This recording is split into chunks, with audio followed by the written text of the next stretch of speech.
Shout out mga kainday. Ang aming kambing ay nanganak na ang isa. Ang anak niya ay tatlo. Tatlo ang anak niya na malulusog. Yung isa medyo maliit man pero healthy sila. Kaso nga lang ang didi ng ang nipple ng mama na kambing is 2 lang. So kailangan yung isa anuhin ng gatas or padidihin sa sa bibiron ba, sa buti. Kasi 2 lang ang nipple ng ng kaniyang mama. Kaya thanks God talaga at lumabas sila na healthy ang mga anak ng kambing namin. Ang gaganda nila, ang cute. Oh. Ang cute nila talaga. Oh. Nandyan lang yan sa baryo namin, guys. Yung na yan, yung lugar na yan. Nandyan lang sila, tinali lang sila dyan. O diba, ang ganda pag may may mga buhay na hayop talaga, maganda talaga. Kahit papano. Diyan ata yan.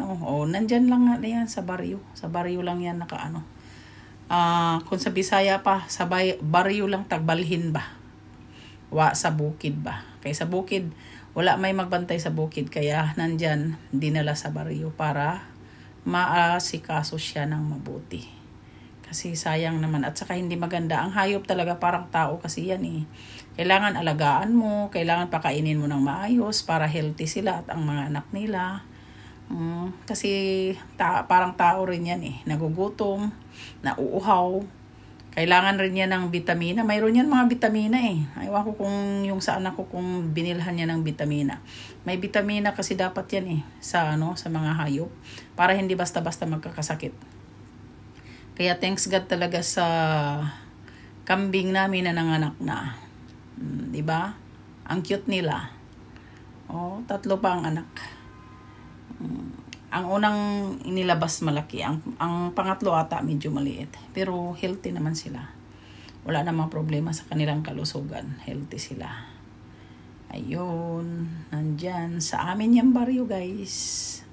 Nandyan yung binuhay na mga kambing.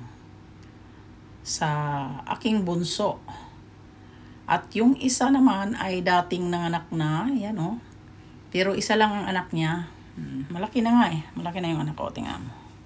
Yan yung una kong video na in-upload noon. Yan tingnan mo. Malaki na ang anak niya. Diba? Ang ganda tingnan ng mga hayop. Lalo na pag malusog. Ang ganda nila tingnan. Kaya maganda pa rin pag mayroon kang binubuhay ng mga hayop. Lalo na manok. Mano lang yung anak ko na yan. Mabuhayin talaga yan sa Ay, bakit nagkiang yung isa? Ano nang nangyayari dyan? Ay, pala sa paglakad lang pala yun. Yun, sila. Maganda magbuhay. Kahit siguro kung nandun yung nasa bukid ba kayo. Maganda magbuhay ng hayop pag nasa bukid nakatira. Kasi walang walang parang sa Bisaya, sa Gabal.